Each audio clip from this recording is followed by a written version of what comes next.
일본 이시카와현 노토반도를 강타한 지진이 일어난 지 나흘째입니다. 사상자는 지금 500명에 육박하고 있는데요. 아직 건물 잔해에 깔려서 구조를 기다리는 사람들이 상당수 있는 것으로 파악이 되고 있습니다. 이른바 구조 골든타임인 72시간이 임박하고 있습니다. 일본 현지 연결합니다. 김세호 특파원. 네, 도쿄입니다. 네, 강진이 발생한 지 이제 나흘째입니다. 먼저 인명피해부터 집계해 주시죠. 네, 이시카와현 노토반도를 강타한 규모 7.6의 강진으로 지금까지 최소한 81명이 숨지고 400여 명이 크고 작은 부상을 입은 것으로 집계됐습니다. 하지만 통신장애 등으로 일본 정부는 아직 전체 상황을 제대로 파악하지 못하고 있습니다. 건물에 깔려 구조를 기다리는 사람들도 상당수 있는 것으로 파악되고 있는데 고립된 사람도 740명에 이른 것으로 전해지면서 행방불명자도 잇따르고 있고 이시카와현의 경우 연락이 닿지 않는 51명의 이름을 공개했습니다.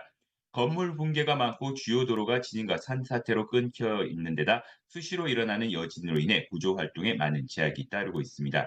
특히 지진 생존율이 급격히 낮아지는 시점인 지진 발생 후 72시간, 이른바 골든타임은 오늘 오후 4시대로 임박했습니다. 따라서 오늘 저녁 무렵까지가 구조 작업의 최대 고비가 될 것으로 보입니다. 기시다 총리는 상당히 엄중한 상황이라며 구조에 전력을 다하겠다고 거듭 밝혔는데요. 직접 발언 들어보겠습니다. 助けを待つ方々、多数おられます。現場の状況、大変厳しい状況にありますが、命を守る観点から重要な被災72時間が経過する本日夕刻まで、現場の総力を挙げて、一人でも多くの方の救命救助を目指してまいります。 네, 피해 지역 주민들의 고충도 상당할 것 같습니다. 난방은 어떻게 하고 있고 식수 조달은 어떻게 하고 있습니까? 네, 이시카와현에서만 32,500여 가구의 전력 공급이 이미 중단됐고요. 이시카와현, 후쿠야마현, 니가타현 등 3개 현에서는 11만 4,700여 가구의 물 공급이 끊겼습니다. 현재까지 집계된 피난민도 33,100여 명으로 파악되고 있고 이시카와현 등 3개 현에서 모두 400여 곳의 피난소가 운영되고 있습니다. 하지만 난방 상태가 열악하고 물 공급이 원활하지 않아 추위와 배고픔을 견뎌야 하는 생활을 이어가고 있습니다.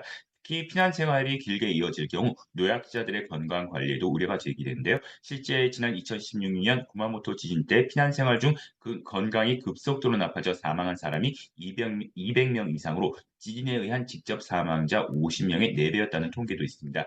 피해 지역에 남은 주민들도 대부분 비축하고 있던 식량과 물도 하루 이틀분밖에 남아있지 않아 부품 보급이 시급한 것으로 알려졌습니다. 일본 정부가 도로, 통신 복구 작업에 속도를 내면서 구호 작업을 서두르고 있지만 언제 닥칠지 모를 여진과 강우 예보까지 겹치면서 작업에 난항이 예상되고 있습니다. 지금까지 도쿄에서 전해드렸습니다.